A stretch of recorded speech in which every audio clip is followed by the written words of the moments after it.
Hi, my name is Natan Sachs. I'm the director of the Center for Middle East Policy, and with me here are two of my colleagues. I'm Khaled Elgindy. I'm a fellow with the Center for Middle East Policy. And I'm Tamara Wittes. I'm a senior fellow in the Center for Middle East Policy. And we're here today to talk about the ongoing crisis that is now abated somewhat, but is still ongoing in Jerusalem, centered around an attack that happened earlier this month on Temple Mount, Haram al-Sharif, where two Israeli citizens attacked and killed two Israeli policemen on Temple Mount itself, and then ran into the mosque and hid there. In response, the Israeli government took several steps, the most famous of which was to put magnetic metal detectors at the entrances to the holy site. And Palestinian worshippers then refused to enter, boycotted in a sense, the mosque, the third most important mosque in Islam. Around that, we've seen a lot of violence. We see terrorist attacks and deaths on both sides, and an event that seems ripe to spiral out of control. It's still not done, and there's a lot of cause for concern here. So we gathered, the three of us, to try and talk a little bit about the calculus of what the parties are thinking, how we got to this point, but especially what the lessons might be going forward. So Khaled, I wonder if you'd start a little bit about the Palestinian side, how they're thinking about this. Yeah, on the Palestinian side, this is part of the events didn't just happen in the last couple of weeks. Palestinians in Jerusalem have been sort of seething for quite a few years, and we've seen this kind of episodic eruptions of violence and unrest around Jerusalem in general, but in particular in relation to the Al-Aqsa mosque compound. The context in which this is happening is, Palestinian Jerusalemites feel abandoned. They feel abandoned by their own leadership. They feel abandoned by the peace process. As you know, the Oslo process has set aside the issue of Jerusalem as a final status issue to be negotiated at a later date. And so the status of Jerusalem is still sort of in question. And at the same time, there's ongoing settlement activity. There is this kind of squeezing of Palestinians in Jerusalem. They're cut off from the West Bank. Physically and economically, as well as politically. They're not integrated into Israel, and they're not part of Israel, so they're in sort of a limbo. Daoud Kutab, who's a Palestinian journalist, sort of summarized the status of Palestinians in Jerusalem as political orphans. And so I think that's a very apt description. And so, these orphans have, been abandoned for a long time, and they have no political leadership. PA and PLO institutions are not allowed to function in Jerusalem. And so all they really have left, the sense among Palestinians is that Al-Aqsa is sort of the red line. It is central to Palestinian identity, of course, to their Muslim identity for the majority of them. And encroachments, any sort of perceived encroachment at the Al-Aqsa compound is seen as sort of the last straw. This is the last stand for Palestinians. They have no political institutions. The peace process is dead. The Arabs have abandoned them. That's the sort of the feeling that they have. And so all they have left really is to protect and defend Al-Aqsa Mosque. And so any introduction of new measures like metal detectors is seen as an assertion of Israeli control. And one that is imposed unilaterally, and so that was the context in which this is happening. Since the metal detectors have been removed, Palestinians have felt a sense of empowerment. They feel that it was their protest, their persistence, not any political leadership, that brought about that development, and so they feel quite proud of that. And they're determined to continue. You mean the removal of the metal detectors? Right. So they feel empowered, and in that sense, they're not backing down. So they're insisting that any new measures that have been introduced since July 14th have to be sort of canceled. And so the addition of these high-tech cameras and other equipment, that is sort of the singular demand of Palestinians in Jerusalem. And so as far as I can tell, they're determined to press ahead. The boycott of the Al-Aqsa Mosque compound is still in place, and we'll see what happens this Friday during services. And the demonstrations are continuing, but sort of much lower key. You know, what I'm hearing from Palestinians on the street there is they're determined to try to keep things nonviolent. And that is, I think, one of the lessons that they've taken away from their quote-unquote victory is that nonviolence actually can produce results. Notwithstanding, of course, the terrorist attack at the Halamish settlement, which was the act of an individual. But for the most part, the demonstrators are sort of keen on nonviolent protests. So on the Israeli side, I think it's interesting. We have a combination of a few dynamics. First, a political dynamic. The terrorist attack takes everyone, of course, by surprise and makes the police and the minister of police try to take action to protect security.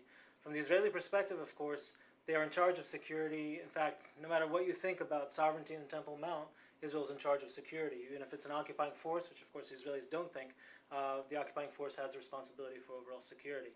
And so for most Israelis, especially in the government, but everyone around, the reaction to the metal detectors seemed absurd, seemed like an irrational pretext almost for demonstrations against Israel, when Israel was simply trying to enforce security after a deadly attack. Of course, then it gets the political dynamic, the internal one. Many of the security apparatuses in Israel were recommending against the metal detectors, against anything visible that would change the status quo. The police was recommending for it. And Netanyahu, with a lot of pressure from the right, fearing to appear weak, giving in to absurd requests, and simply on the facts of the matter, I have to agree it seems absurd, refused to back down. But I think everyone knew after last Friday when things were going bad that it probably wouldn't be too long before the metal detectors were gone. It's interesting that the deal to take the metal detectors out was unilateral action, but it was probably negotiated more with the Jordanians and with American intervention. We'll talk about it in a minute, but then certainly with the Palestinians, and I think that's a sign to come. I think there's one more important point, which is Jerusalem is my hometown, so it's hard for me to say this, but rationality, reason, they sort of end at the entrance to Jerusalem. Any which way you come, it sort of evaporates when you enter. From the west, you arrive at Sakharov Gardens, it's called, and then people go crazy. And it's not just Jews or Muslims. If you look at the Church of the Holy Sepulchre, we've all been there. If you go in, you look to the right and up, you'll see a ladder that's been there since the 19th century, and no one can move it because of the status quo agreement. And if you would move it, then the churches, the different churches that reside in the church, would have a battle between them. Sometimes it was even physical altercations between them. So this is the problem of Jerusalem. And whenever this is touched, the parties go a bit mad. I think it's one of the terrible aspects of the religiosity of the conflict. And unfortunately, I think it's been used by politicians on many sides. I think the Palestinian leadership has often used it. The second intifada was called by the Palestinian leadership the Al-Aqsa intifada, which inflames feelings. Of course, it started with an Israeli visit to the Temple Mount. From the Israeli perspective, there's a lot of the same kind of feelings. Temple Mount is sacred to Jews. Many Jews do think that Jews are allowed to enter. Some don't, according to religious law. And sometimes when Jews would enter, the police will in fact follow them to see that they're not praying. And so there's kind of this absurd situation that puts a lot of political pressure on Netanyahu in this case, but others in previous cases, even Ehud Barak, then when Ariel Sharon visited. To sum up in short, this is a recipe for disaster, I think. Anything that touches on these cornerstones of religious identity in particular, that shift the conflict from national narratives, which are hard enough, to religious ones, are very dangerous, and in that regard, I'm very worried forward. So in the past, the U.S. usually was the one that would come in and try and mediate. What's it doing now? Yeah, well, so I think the U.S. role in this particular instance has been very, very different, but I also think it's worth noting, just, listening to the two of you, that this isn't a case where the political leaderships on either side said, oh, let's use the symbolic power of the Temple Mount Al-Aqsa compound to inflame or to score political points. This was a case where an incident, a terrorist attack perpetrated by, as Khaled said, 2 Israeli citizens of Palestinian descent against 2 Israeli citizens, policemen of Druze background actually, created a crisis that the political leaderships had to deal with. And to me, that's a manifestation of how not just an unresolved conflict, but a conflict where there is no diplomatic process, where there's no framework for managing crises between the two sides, the leaderships can quickly become overwhelmed by events. In fact, they're hostage to whoever wants to wield that symbolic power of Jerusalem. And that, to me, is a very dangerous situation to be in, which is precisely why successive American administrations are, act with so much alacrity when there appears to be some kind of crisis in Jerusalem. And, 2 years ago, which is the last time, as Khaled noted, that these tensions in Jerusalem flared up, Secretary of State Kerry flew over there, did shuttle diplomacy between the Jordanians and the Israeli government to broker a new agreement about security and cameras and status quo on the Temple Mount. And that lasted until this crisis. This time, I would say the United States wasn't entirely AWOL. It was involved, but you didn't see that kind of high-level attention. There was a White House statement from the spokesman, not from the president, expressing some concern when the crisis first broke. There was not a sort of immediate round of shuttle diplomacy. And in fact, by the time Jason Greenblatt, the designated White House envoy on the Middle East peace process, so to speak, by the time he was put on a plane out there this past weekend, the crisis had largely abated. And mostly, this is something that the Israeli government, dithered about, and when it finally decided it needed to find a way to climb down, it went to the Jordanian monarch. And Netanyahu and King Abdullah got on the phone and figured out how to ameliorate the problem. So I'm not honestly sure that the U.S. role was in any way decisive here. It certainly wasn't visible. It wasn't forceful. Now, some people might say this is a good thing. Let the parties learn to work this out without the United States stepping in all the time. But to me, and, I was in Jordan last week, actually, while this crisis was heating up, and there were demonstrations in Amman, as there were in other capitals around the region, in sympathy And with also Palestinians. an incident with an Israeli security guard at the embassy. Yes, and as a result of the tensions in Amman, there was an attack on an Israeli security guard at the Israeli embassy in Jordan, and now the entire Israeli embassy staff has been evacuated back to Israel. So all of this, to me, is evidence that Jerusalem cannot be separated from the broader, not just Palestinian-Israeli conflict, the broader Arab-Israeli conflict, and no issue in the region can be separated from any other issue. I was in Amman to talk about Syria. The U.S.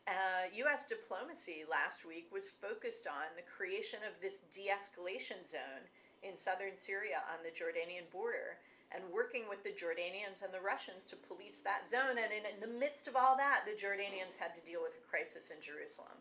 So the connection politically for these leaders between issues is inescapable. And if the United States doesn't look at the region as a whole and try to work assiduously to prevent crisis in one place after another, those crises are going to overwhelm anything positive they try to do. So we got to be quick, but I wonder if you have sort of bullet lessons now about where this might go with the peace initiative that the American administration is pushing for, the ultimate deal that the president has talked about.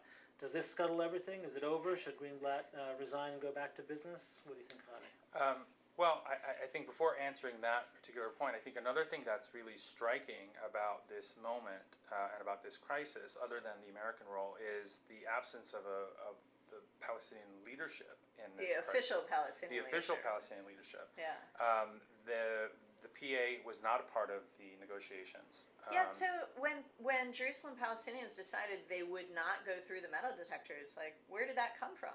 Yeah, that was a decision made by sort of the ad hoc leadership that's kind of emerged around this issue.